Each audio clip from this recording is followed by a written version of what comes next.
எல்லோருக்கும் வெற்றி அவசியம். நாம் எல்லோரும் நல்ல ஒரு வாழ்க்கைக்காய் கனவு காண்கிறோம். தொழில் வெற்றி, பணம், உடல் ஆரோக்கியம், சந்தோஷம் போன்றவற்றை அதிகமாக ஆசைப்படுகிறோம். ஆனால் ஒரு சிலருக்கு மட்டும் அது இயல்பாய் நடக்கிறது. காரணம் என்ன? அதீத திறமையா? இல்லை, சுய ஒழுக்கம், செல்ஃப் டிசிப்ளின். எப்பொழுதாவது நினைத்திருக்கிறீர்களா, இவருக்கு திறமை இல்லை, இவர் எப்படி வெற்றி பெற்றார் என்று? இவரை விட நான் பெட்டர், எனக்கு ஏன் இன்னும் சக்சஸ் கிடைக்கவில்லை என்று? அப்படியானால் இந்த வீடியோ உங்களுக்குத்தான். இந்த உலகத்தில் பெருவாரியான மக்கள் சீக்கிரம் மோட்டிவேட் ஆகிடுறாங்க, ஆனால் அதை அவங்களுக்கு கன்டினியூ பண்ண முடியறதில்ல. நான் இதை ரொம்ப ஈஸியாக உங்களுக்கு எக்ஸ்பிளைன் பண்ணுறேன். நாம் எல்லாரும் முயல் கதை படிச்சிருக்கோம்ல, சிமிலர் டு தட் ஒன். நான் இன்னொரு கதை சொல்லி இந்த சிச்சுவேஷனை எக்ஸ்பிளைன் பண்ணுறேன். ராமு மற்றும் தீபு இருவரும் கல்லூரியில் ஒரே வகுப்பில் பயிலும் மாணவர்கள். ராமு 1 மணி நேரம் படிப்பதை தீபு படித்து முடிக்க 6 மணி நேரம் ஆகும். ஆனால் தீபுவோ தினமும் 6 மணி நேரம் படிப்பான். ராமு எக்ஸாமுக்கு முன்பு 2 நாட்கள் மட்டுமே படிப்பான். பட் திறமை குறைந்த தீபு எக்ஸாமில் அதிக மார்க் வாங்கி குட் கம்பெனியில் பிளேஸ் ஆகினான். ரீசன், அவன் டெய்லி கொஞ்சம் கொஞ்சமாக படித்து எல்லா சப்ஜெக்டையும் முடிச்சிட்டான். This calls consistency.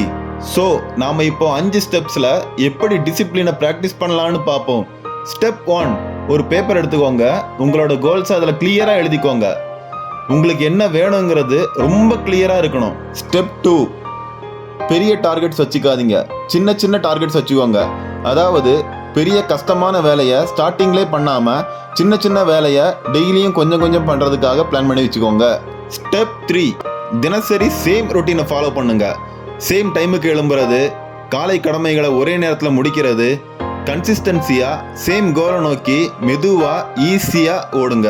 ஸ்டெப் 4, கவனச்சிதறல் இல்லாமல் ஒரு வேலையை ஒரு நேரத்தில் மட்டும் பண்ணுறது. ஒரு நேரத்தில் பல வேலையை பார்க்காம ஒரே ஒரு வேலையை செய்கிறதுனால உங்களுக்கு ஏற்படும் கவனச்சிதறலை நீங்கள் தவிர்க்கலாம். ஸ்டெப் 5, உங்களோட சின்ன சின்ன ஸ்டெப்ஸ் அண்ட் ப்ராக்ரஸை நீங்களே அப்ரிஷியேட் பண்ணிக்கோங்க. நீங்கள் உங்களை பாராட்டலைன்னா உங்களை பாராட்ட யாரும் வரமாட்டாங்க. நல்லா ஞாபகம் வச்சுக்கோங்க, செல்ஃப் டிசிப்ளின் என்பது உங்களோடு நீங்கள் கண்டிப்பாக இருக்கிறது அல்ல.